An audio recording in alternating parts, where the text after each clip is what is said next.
क्या आप एक होममेड आयुर्वेदिक तेल से 1650 करोड़ का ब्रांड बना सकते हो?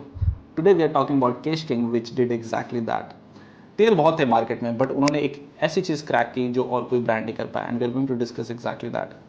पहली चीज़ थी product positioning. Unlike other oil companies which were really focused on nourishment, Kesh King for the first time flipped the script and it said that we are providing it for hair fall. And it changed the customer's perception about the product. For the first time, they were not oiling their hair, but they were actually treating it. The second thing Kesh King cracked really well was regional targeting.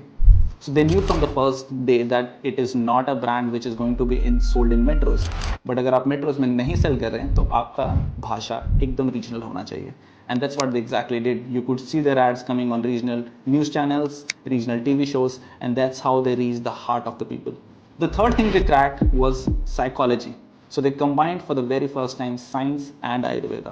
Bharat में बहुत brands हैं जो आयुर्वेदा के बारे में बोलते हैं. It's because people relate with it.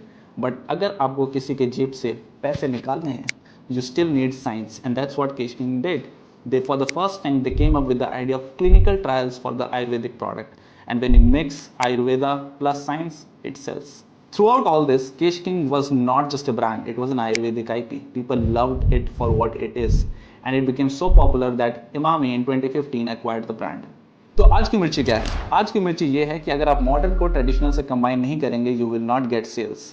In this particular context, अगर आप एक आयुर्वेदिक ब्रांड है, आपको फिर भी साइंस का सहारा लेना पड़ेगा. If you are not doing that, chances are आपको मिर्ची लग सकती है. That's all for today. If you like the content, please follow us. Thank you so much.